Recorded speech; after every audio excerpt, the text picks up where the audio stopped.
Bien, mis hermanos, recordando un poco lo que veníamos viendo en clases pasadas, en el siglo IV después de Cristo, el cristianismo pasó de ser una religión perseguida a ser la religión ya oficial del Imperio Romano. Estaba siendo favorecida la religión cristiana por el Estado. Esto cambió todo. Los obispos ya no solo enseñan doctrina, sino que los obispos ahora influyen en la política. El emperador de ese entonces se ve a sí mismo como un protector de la fe, como un protector de la unidad religiosa, y ahora la unidad religiosa se convierte en un asunto de estabilidad política. Desde entonces, las controversias teológicas ya no son solo controversias teológicas, ya no son solo disputas de la fe, sino que también son controversias políticas y son controversias sociales. Entre los siglos IV y VII después de Cristo, la Iglesia se concentra en definir quién es Cristo, porque de eso depende todo lo demás. El primer concilio de Nicea, recordemos, decía que Cristo es verdaderamente Dios. El siguiente concilio decía que el Hijo es divino, como lo es el Espíritu Santo. El siguiente decía que hay una sola persona en Cristo. El concilio de Calcedonia decía que habían dos naturalezas, divina y humana, no había confusión en estas naturalezas. Y es que siempre en estos 6 concilios que habíamos estudiado, el asunto era acerca de Cristo, acerca de su persona, enfrentando diversas herejías, como era el arrianismo. El arrianismo negaba la deidad de Cristo, como era el nestorianismo, que presentaba, recordemos, a dos Cristos, un Cristo humano y un Cristo divino, el Logos eterno. Otra herejía como el monotelismo, que decía que Cristo tenía una sola voluntad, el monofisismo, que decía que Cristo tenía una sola esencia. Durante el transcurso de la historia de la Iglesia, entonces, la ciudad de Roma, que era la capital imperial, cae por diversos factores, entre ellos la inestabilidad, la economía y muchos otros factores asociados. Por esto, el imperio se convirtió cada vez más en un imperio oriental. Se hablaba ahora griego y no se hablaba latín, que era el idioma del imperio. La cultura ahora era más visual, era más simbólica. La religión ahora se vive con rituales, con iconos, con procesiones y con incienso. La fe empieza a expresarse más con los ojos que con los libros. En el imperio, la mayoría del pueblo no sabía leer. En la parte oriental del imperio, las imágenes servían para enseñar historias bíblicas, para recordar a los mártires, para reforzar la piedad popular y muchas otras cosas más. Esto da origen a una práctica creciente en la Iglesia de venerar iconos, imágenes, no solo como decoración, sino como objetos devocionales. Es importante notar que durante siglos de la Iglesia cristiana hubo imágenes, pero no había una doctrina oficial sobre esas imágenes. Algunos padres de la Iglesia eran cautelosos, algunos temían al paganismo, temían violar el segundo mandamiento con eso también. Otros eran más permisivos, veían en las imágenes una clase de recordatorio, defendían el valor pedagógico que ellas tenían, porque recordemos, como las personas eran analfabetas, la única forma de que, según estas personas, entendieran era que vieran imágenes. Y es que esta ambigüedad se mantuvo presente durante siglos en la Iglesia. Había una posición en realidad algo calmada, algo indiferente ante esto, puesto que el orden del culto y las iglesias no estaban llenas de imágenes y no era como tal una doctrina que había sido adoptada por todo el imperio. Había cierta indiferencia ante las imágenes hasta que estalló el conflicto. En este contexto, alrededor del siglo VIII, surge el Islam. Recordemos que se levanta en la región de la península arábiga un hombre llamado Mahoma diciendo que el arcángel Gabriel le había entregado una revelación nueva. Esta secta surge como una secta radicalmente anicónica. ¿Qué quiere decir? Una secta que no toleraba ninguna clase de imágenes. Los profesantes del Islam acusaban al cristianismo de idolatría. El Islam conquista rápidamente el Oriente Medio, las regiones de Siria, Arabia y Palestina. Estas eran justamente las regiones donde había más imágenes, había más iconófilos, que quiere decir amantes de imágenes, había más personas que como eran analfabetas, pues evidentemente había exceso de imágenes bajo este argumento. Es en este momento en que muchos cristianos se empezaron a preguntar si Dios entonces estaba castigando a la iglesia por idolatría. Esto ocurre al mismo tiempo que el Imperio Romano pierde territorios, al mismo tiempo que el imperio enfrenta derrotas, al mismo tiempo que el imperio vive terremotos, pestes y crisis económicas. Esto genera una pregunta y un cuestionamiento vivo en la sociedad de ese entonces. Ellos decían que estaban haciendo algo mal delante de Dios. El imperio estaba cayendo y eso era una consecuencia directa para algunos del venerar a las imágenes. Es en este contexto que el emperador León III inicia una política iconoclasta que se dedicaba a destruir las imágenes, quitarlas de las iglesias, prohibiendo su veneración y castigando a las personas que defendían el usar imágenes en los cultos religiosos. El emperador entonces intervino directamente en la teología. En el siguiente emperador, Constantino V, se convoca un concilio en la ciudad de Hierria. En ese concilio se condenaron las imágenes, se afirmó que efectivamente son idolatría y se declara que solo la cena del Señor es la imagen legítima para la cristiandad. Sin embargo, habían ciertos problemas graves. No participaron oficiales de otras ciudades importantes, no participó la Iglesia de Roma y se acusó de que aquel concilio había sido controlado por el emperador. O sea, ese concilio en el que se había prohibido el uso de imágenes fue considerado ilegítimo por parte de la mayoría. Esto quiere decir que esta reunión que se hizo no unió al imperio, sino que solo evidenció la ruptura total que había en la iglesia. Tras la muerte del emperador surge otro mandatario, en este caso la emperatriz Irene. Esta mujer gobierna como regente en el imperio, es iconófila, quería restaurar la paz con Roma, buscaba estabilidad interna en el imperio, algo que los emperadores pasados no habían logrado. Recordemos, iconófila quiere decir amante de las imágenes, era venerante de las imágenes. Ella pensaba que sin resolver este conflicto de las imágenes, el imperio iba a seguir dividido. La emperatriz entonces restituye a los obispos iconófilos, aquellos que estaban en favor de la veneración de las imágenes. Esta mujer convoca un concilio donde se reúne toda la iglesia imperial en la ciudad de Nicea el 13 de octubre del año 787. Esta mujer, desde la posición que tiene como emperatriz, rechazó lo que se dijo en el concilio de Hieria. Con este concilio, la emperatriz buscaba el respaldo de Roma, lo cual la emperatriz consiguió.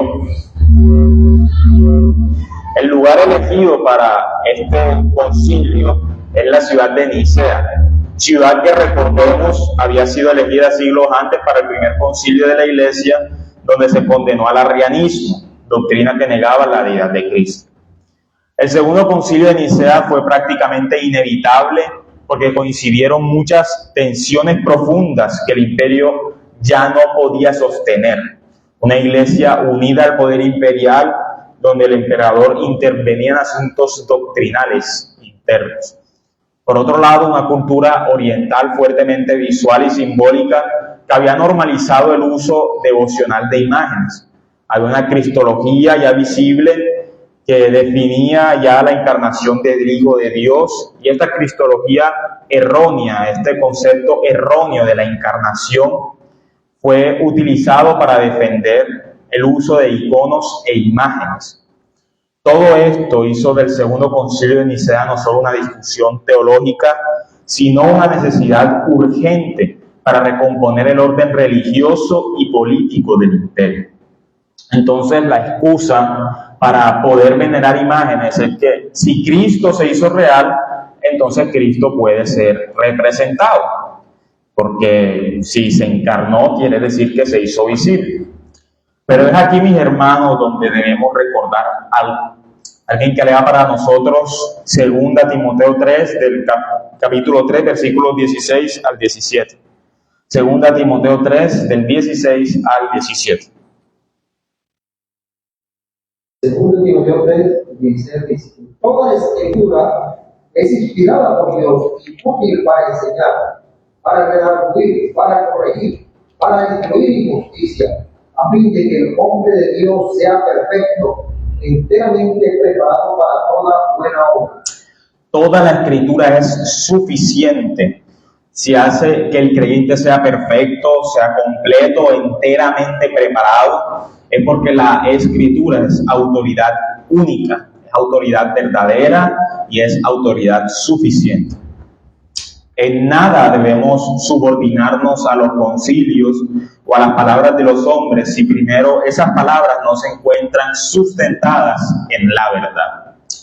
Una afirmación, un concilio, algún libro o alguna persona que insinúe que su autoridad sea suficiente para decir algo, para instaurar algo, por el texto que leímos, esa persona miente. ¿Por qué? Porque toda la escritura es inspirada por Dios, útil para corregir, para hacer al hombre enteramente preparado. No hay nada fuera de las escrituras, fuera de su perfección, fuera de su iluminación e inspiración. Cada aspecto que nos hace completos como creyentes debe estar regulado de forma exhaustiva por lo que las escrituras ordenan. Nada hay fuera de la palabra del Señor que pueda regir nuestro orden en el culto. La escritura es nuestra norma de normas. Solo nos subordinamos a la tradición cristiana, solo le hacemos caso a lo que diga la tradición, en cuanto la tradición se someta a las escrituras. Todo lo que obliga a la conciencia cristiana debe derivarse de la escritura, no de concilios, no de tradiciones y no de costumbres eclesiásticas. Vienen a mi mente las palabras de Martín Lutero cuando estaba siendo juzgado por las autoridades romanas ante el llamado que este hombre hacía a volver a las escrituras. Cito textualmente: a menos que se me convenza mediante el testimonio de las escrituras o por razones evidentes, porque no creo que ni el Papa ni en los concilios solamente, ya que está demostrado que con frecuencia han errado y se han contradicho, quedo vencido por los textos de las escrituras que he citado, y mi conciencia está cautiva a la palabra de Dios. No puedo ni quiero retractarme de nada, porque ir contra la conciencia no es ni seguro ni correcto. Aquí estoy, no puedo hacer otra cosa, que Dios me ayude. Amén. Como creyentes, nuestra conciencia, nuestro culto y nuestra forma de pensar deben estar subordinadas y sometidas por la palabra de Dios. ¿Por qué? Porque la palabra de Dios no le pertenece a nadie. La palabra de Dios solo le pertenece a Él. Es testigo delante de todos nosotros, su palabra de la verdad. A subordinar nuestras conciencias y someterlas debe ser un ejercicio que se haga solo ante las palabras de las escrituras. No nos hace completos los concilios, no nos hace completos las palabras de un pastor, de un papa o de cualquier otro que diga que tenga autoridad. Lo único que puede completar la razón del hombre y someter sus actos de una manera racional a la voluntad divina es la palabra de Dios. Entonces, hermanos, teniendo esto en cuenta, vamos a analizar lo que dijo el Concilio de Nicea, concilio que fue convocado por la emperatriz Irene concerniente a las imágenes, al uso de las imágenes en el culto. Todo lo vamos a examinar en razón de lo que la norma de normas dice, no por cuanto la Biblia sea un libro, sino por cuanto La Biblia es dada por el único capaz de guiarnos en la verdad. Decía Cristo en Juan 17:17, santifícalos en tu verdad, tu palabra es verdad. Debemos aclarar, mis hermanos, que la refutación que haremos en esta clase no es contra la encarnación de Cristo, tampoco es contra el arte, puesto que el arte no es mala. Iremos en contra del uso de las imágenes en el culto y la supuesta autoridad que dice tener este concilio para poder ordenar el culto, para poder regular el culto.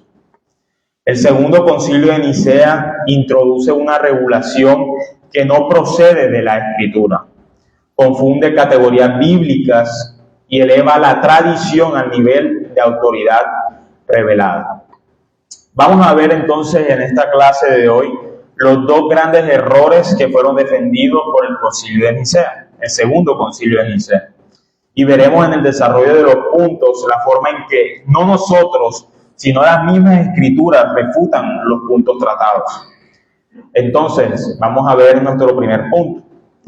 El primer error del segundo concilio de Nicea: introduce prácticas no ordenadas por Dios. Ese es nuestro primer punto, el primer error del concilio. Introduce prácticas no ordenadas por Dios. Alguien que pueda leer para todos nosotros Deuteronomio capítulo 12, versículo 32. Deuteronomio capítulo 12, versículo 32. Cuidarás de hacer todo lo que yo te mando. No añadirás a ello, ni de ello quitarás. Las instrucciones dadas por Dios son sagradas y son inviolables. Dice el texto de manera contundente: no añadirás a ellas ni quitarás. No valen las intenciones del corazón, porque nuestro corazón es defectuoso y nuestro corazón está viciado por nosotros mismos. Si Dios ordena de forma inquebrantable, no lo hace sino porque nosotros necesitamos de sus formas.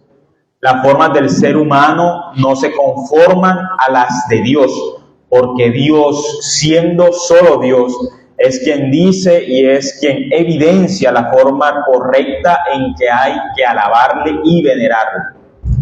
Lo que decía el imperio en el concilio es lo siguiente: nosotros podemos regular el culto. Eso es lo que estos hombres decían. Pero lo que Dios dice en la cita de Deuteronomio es: yo soy quien regula el culto. El culto no se regula por intención, no se regula por utilidad, ni tampoco por tradición, sino por mandato divino. No hay quien se pare en un escenario que pueda dar formas en las que Dios pueda ser adorado, porque de alguna manera podría minimizar la autoridad de Dios o exaltar la autoridad del hombre. Este fue el error en que cayeron los asistentes del concilio.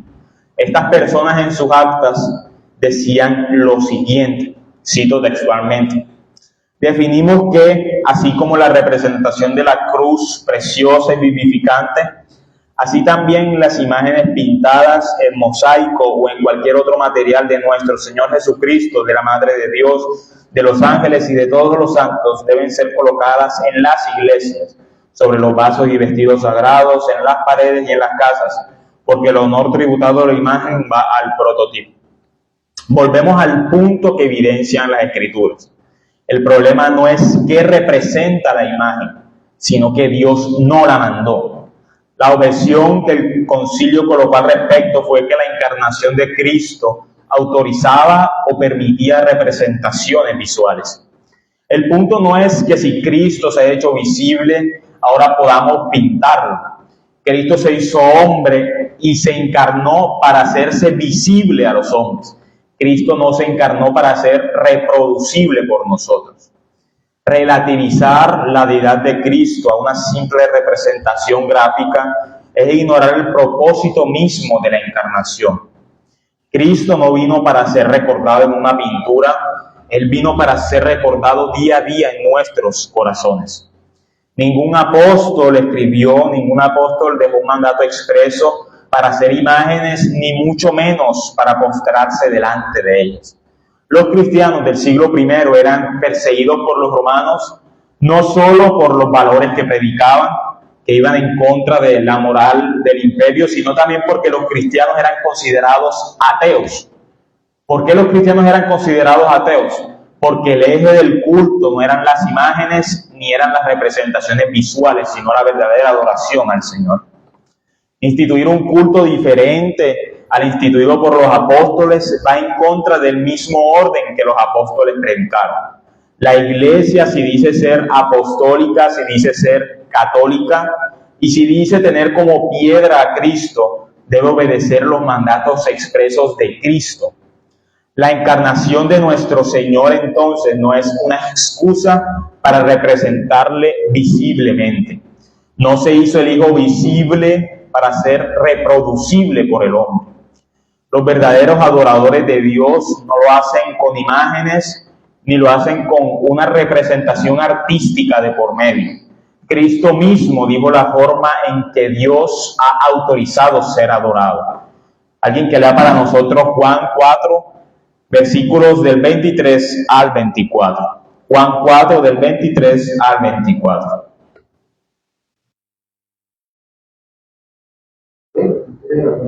Mas la hora viene, y ahora es cuando los verdaderos adoradores adorarán al Padre en espíritu y en verdad, porque también el Padre tales adoradores busca que le adoren. Dios es espíritu, y los que le adoran en espíritu y en verdad es necesario que adoren. El texto dice que en espíritu y en verdad es la forma en que Dios recibe correcta adoración.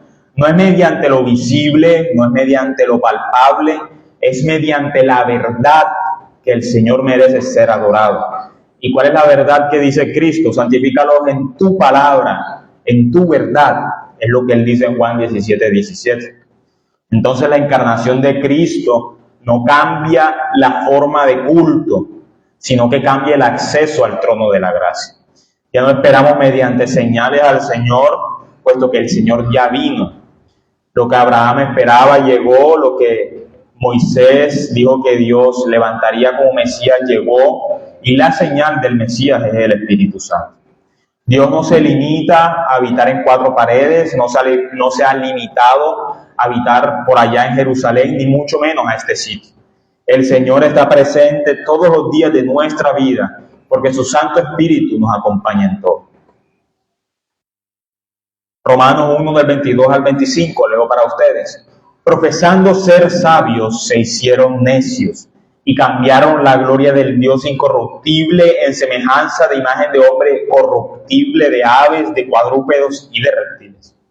Por lo cual también Dios los entregó a la inmundicia en las concupiscencias de sus corazones, de modo que deshonraron entre sí sus propios cuerpos, ya que cambiaron la verdad de Dios por la mentira, honrando y dando culto a las criaturas antes que al Creador, el cual es bendito por los siglos. Amén. Desde el inicio de la humanidad, entonces, Dios reveló su ley a los hombres, le dio mandamientos para que obedecieran. Y desde el mismo principio, el hombre se ha dedicado a cambiar, a maquillar lo que Dios es. ¿Y cuál es el problema? Dios no es relativizable. Dios es y Dios no deja de ser. Nosotros somos, en cambio, y mañana podemos no ser. Entregar honra a las imágenes es desconocer quién es el que ha dado al hombre el arte. El arte no ha sido dada para ser adorada, sino para recordar quién fue el que la dio. La mayor representación de la imagen de Dios en la creación no es una pintura, no es una escultura. Somos nosotros, los seres humanos. Somos hechos a imagen y semejanza de Dios. La mayor forma de adorar al Señor mediante su imagen es evidenciando mediante nuestro cuerpo que Él tiene señorío sobre nuestras vidas. La adoración a las imágenes, la idolatría, solo nos recuerda cómo somos tan rápidos para olvidar e ignorar que lo importante no es la vista, no es el sentir, sino el recordar y obedecer al Señor. Hechos 17:29, siendo pues linaje de Dios, no debemos pensar que la divinidad sea semejante a oro o plata o piedra, escultura de arte y de imaginación de hombres. Esto sí es un mandato apostólico, Es un mandato claro y es un mandato explícito. Dios no es equiparable a un óleo en una iglesia. No es tampoco nuestra imaginación lo que nos debe guiar a una imagen del Señor. Siempre que el hombre se ha dejado llevar por su imaginación, ha terminado ignorando la verdad presente en Dios. Conocemos a Dios por lo que Él ha manifestado a nosotros en su palabra. Si le conociéramos conforme a nuestra imaginación, haríamos a un Dios a nuestra imagen y acomodado a nosotros mismos.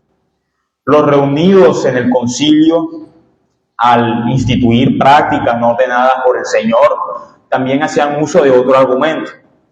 Tal como decían que la encarnación de Cristo autorizaba el uso de imágenes, tal como decían que había una autoridad fuera de las Escrituras, afirmaban también que las imágenes eran medios pedagógicos, eran medios para enseñar a los que no eran formados intelectualmente hablando, a las personas que no sabían ni leer ni escribir. La justificación entonces era que podemos hacer imágenes para enseñarle a aquellos que no saben leer y a aquellos que no saben escribir, pero podemos volver a preguntarnos al respecto. ¿Qué es lo que ha dicho el Señor? ¿Qué es lo que Él ha ordenado? Romanos 10:17. Así que la fe es por el oír y el oír por la palabra de Dios. La fe no debe ser representada porque el medio no es la representación. El medio, dice el texto, es la palabra de Dios. Es la forma en que cualquiera tiene libre acceso a la fe. Si hay alguien que no conoce de Dios, con el oír el mensaje, con el entender mediante la fe es suficiente. El mejor y único medio pedagógico de enseñanza para poder entender a Dios es la predicación de su palabra, más nada. La fe en el Señor no es por vista, la fe en el Señor no es por sentidos, sino que es mediante la palabra. Dios ordenó instruir en la palabra, como decía el texto de Timoteo que leíamos al inicio. Ordenó la predicación de su palabra también, como decía el texto.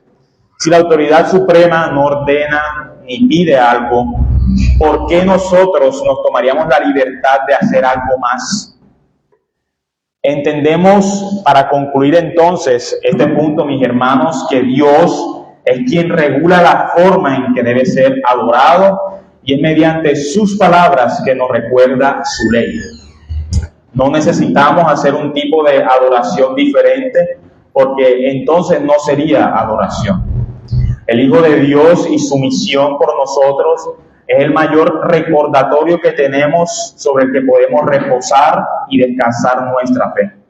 Las imágenes entonces no son lícitas para ser veneradas, no son lícitas para su uso pedagógico, sino como mera idolatría, no son tampoco un recordatorio.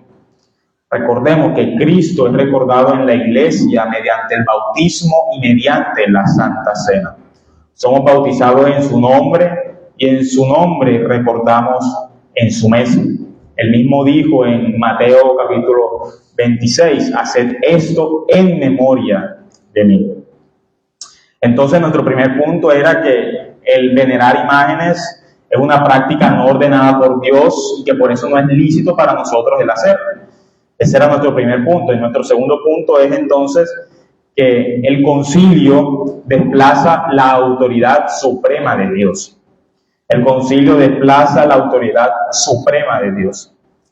Si decimos que las imágenes no son ordenadas por Dios, si argumentamos que un grupo de hombres reunidos tienen el mismo peso que Él, estamos entonces desplazando la autoridad de Dios. Los católicos romanistas consideran que la autoridad y el orden de la iglesia tiene tres fuentes: la tradición cristiana, los concilios y la palabra de Dios. Pero recordemos lo que decía el texto del inicio, 1 Timoteo 3, 16 y 17. La Escritura es suficiente para instruir al ser humano en todo lo necesario para agradar al Señor. No hay algo conocido como santa tradición en un sentido infalible, en un sentido perfecto. Las tradiciones de todos los hombres fallan, las tradiciones erran, se equivocan y se desvían. No encontramos, en cambio, una sola palabra del Señor que exalte la tradición al mismo grado que sus mandamientos. Este es el problema de los católicos romanos, que desconocen la supremacía de las Escrituras, y el desconocer la supremacía de las Escrituras va a llevar a reconocer la supremacía del hombre. Es con base a este argumento que hay una supuesta distinción en la autoridad. Ellos dicen que pueden hacer por supuesta decisión de ellos mismos. En el concilio, entonces, se hacía una diferencia también entre la adoración y entre la veneración.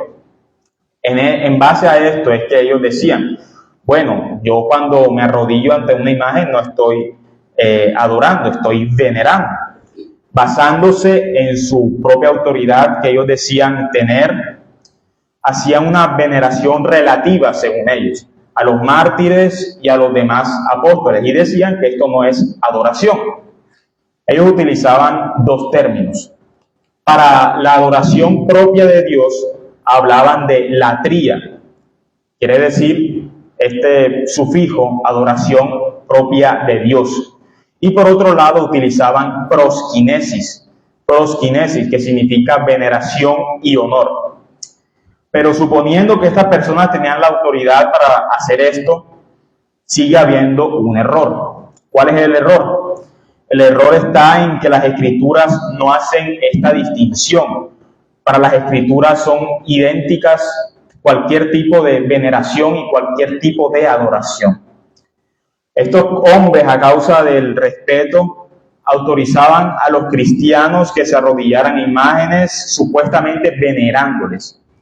Sin embargo, el humillarse ante una imagen o ante algún ser es reconocido por las mismas Escrituras como un acto indebido. Alguien que lea para todos nosotros Hechos capítulo 10, versículos del 25 al 26. Hechos capítulo 10, versículos 25 y 26. Cuando Pedro entró, salió Cornelio a recibirle, y postrándose a sus pies adoró.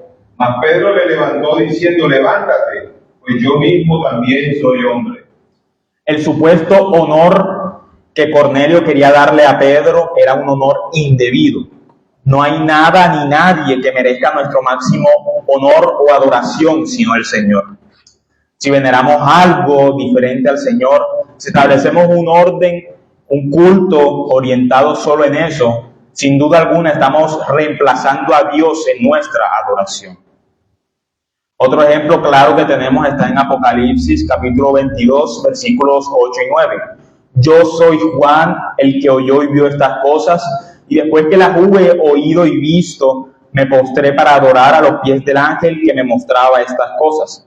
Pero él me dijo, mira, no lo hagas, porque yo soy consiervo tuyo de tus hermanos los profetas, y de los que guardan las palabras de este libro. Adora a Dios. Juan trató de brindarle al ángel veneración mediante un gesto externo, arrodillarse, que era el gesto. ¿Qué respondió el ángel? No me adores a mí. El postrarse y venerar es un gesto externo de adoración. Aquel que venera está adorando. Si un ángel, siendo moralmente bueno, rechazó adoración, créanme que si nuestros hermanos del pasado resucitaran y se levantaran, también rechazarían la adoración. El concilio fue necio al insinuar su inerrancia y su superioridad. El concilio se igualó a los mandamientos propios de Dios. No solo se igualó, sino que insinuó tener la capacidad de interpretarlos a su manera. Dice el mismo Cristo, cielo y tierra pasarán, mas mi palabra no pasará. La ley de Dios es perfecta, la ley de Dios es perpetua. La moralidad de Dios no cambia, no tenemos la autoridad para reformarla ni para interpretarla a nuestro parecer. El mandamiento que el Señor dio en su ley es claro. Éxodo 20 del 4 al 6. No te harás imagen ni ninguna semejanza de lo que está arriba en el cielo, ni abajo en la tierra, ni en las aguas debajo de la tierra. No te inclinarás a ellas ni las honrarás, porque yo soy Jehová tu Dios, fuerte, celoso, que visito la maldad de los padres sobre los hijos hasta la tercera y la cuarta generación de los que me aborrecen, Hago misericordia a millares, a los que me aman y guardan mis mandamientos. Dios mismo dice, no honrarás tipo de imagen. En cambio, el concilio dijo, podemos honrar de alguna manera las imágenes y hacerles objeto de culto. La iglesia fue contaminada por las interpretaciones propias de los hombres, por la confusión del corazón, de un corazón alejado del precepto de Dios. Estas personas en el concilio citaban selectivamente a los padres de la iglesia, trataban de elevar sus palabras como normas cuando ignoraban que los padres de la iglesia eran hombres falibles. Ni siquiera ellos estaban tampoco de acuerdo en todas las cosas. Agustín de Hipona, uno de los más grandes pensadores de la cristiandad, decía al respecto, no digamos esto dice yo, ni esto dices tú, sino esto dice el Señor. Busquemos la iglesia en las escrituras canónicas y no en nuestros discursos ni en los de ningún hombre. Entonces, ¿qué es lo que estaba diciendo Agustín? Nuestra conciencia no debe estar sometida a otra cosa diferente a la palabra del Señor.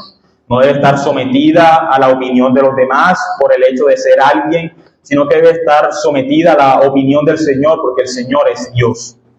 El segundo concilio de Nicea presenta a los padres como testigos unánimes, como testigos que no se contradicen, pero la verdad y la realidad es que no existe un consenso temprano, no hay un acuerdo en realidad.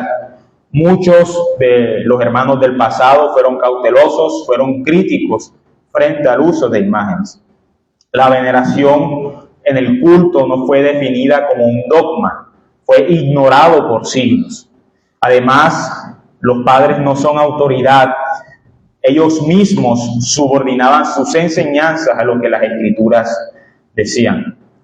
La iglesia no ha sido ordenada a crear un culto, la iglesia no ha sido ordenada a establecer uno. La iglesia recibe de primera mano el culto por parte de las Sagradas Escrituras. Culto y formas no ordenadas son formas desagradables ante el Señor. No hay grises, no hay intenciones que puedan satisfacer la voluntad del Señor. Dios mismo dijo que no quería sacrificios, sino obediencia. Los hijos de Aarón ofrecieron sacrificio al Señor y créanme que sus intenciones podían ser muy buenas, pero el mismo Señor dijo que ese sacrificio era fuego extraño, fuego que Él no pidió. Acercarnos ante el trono de la gracia nos debe llevar a reconocer la autoridad única y suprema de Dios. Nada de lo dicho en un escenario es ley porque lo diga alguien desde un escenario. Todo debe ser sopesado con las palabras del que sostiene el universo. Nadie de aquí puede someter su conciencia a lo dicho por un hombre, sino solo a lo dicho por la palabra del Señor. Dios ha dicho, Dios ha dejado mandatos de cómo adorarle, de cómo recordarle y de cómo venerarle a Él. Si una regla de adoración no está en la voluntad de Dios, no hay nada que nos dé la autoridad a nosotros para establecer esa regla de adoración. Dios mismo es quien regula todos y cada uno de los aspectos del culto y la adoración, porque Él es quien ha dado la forma apropiada para hacer estas cosas. Hechos 17:11. Y estos eran más nobles que los que estaban en Tesalónica, pues recibieron la palabra con toda solicitud, escudriñando cada día las Escrituras para ver si estas cosas eran así. Aún en medio de los apóstoles, las palabras de ellos eran escudriñadas para ser rectificadas por las Sagradas Escrituras. Siendo los apóstoles autoridad designada por el mismo Dios sobre toda la iglesia, en nada dijeron ellos algo que Dios no ordenara. El problema del concilio entonces es que equiparaban sus palabras, equiparaban las palabras de la tradición a las palabras de las Escrituras. Esto sin duda alguna hacía que ellos elevaran su autoridad a la autoridad de Dios. Ignoraban que Dios era el que daba las formas para adorarle y Dios era la única autoridad. Ignoraban esas dos cosas. El principio de cómo adorar a Dios, por cuanto Dios es, los ha dado Él mismo en su palabra y en su voluntad. Es por ende que entonces de forma lógica nosotros no estamos adheridos ni estamos de acuerdo con las palabras de este concilio. ¿Por qué? Porque los concilios no son autoridad si no se someten a lo que dicen las Sagradas Escrituras. Los concilios erran, los concilios son maquinaciones de hombres. Lo que nosotros debemos pedirle continuamente al Señor es que en todas nuestras prácticas podamos seguir su orden. Que nada sea a nuestro parecer, que nada sea según nuestra naturaleza. Por más difícil que sea para nosotros mismos someternos al Señor, hay que pedirle a Él que nos asista en toda labor. Si hay alguna controversia, si hay alguna dificultad o si hay dudas acerca de alguna doctrina, la respuesta no está en nosotros, sino en el Señor. No hay concilio, no hay autoridad y no hay hombre por encima del Señor. Sea Él ayudándonos en todo esto, mis hermanos. Oremos. Señor Dios, te damos gracias porque eres tú quien nos ha mostrado la forma en que debemos acercarnos a ti, porque eres tú quien nos ha amado de tal manera que nos has revelado la forma en que debemos acercarnos ante tu trono. Perdónanos, Señor, si en alguna de estas cosas hemos fallado y danos entendimiento para que nos sometamos solo a ti y que no nos sometamos a lo que diga cualquier persona si no se somete primero a ti. Ayúdanos, susténtanos, Señor, en el nombre de Cristo Jesús te damos gracias. Amén.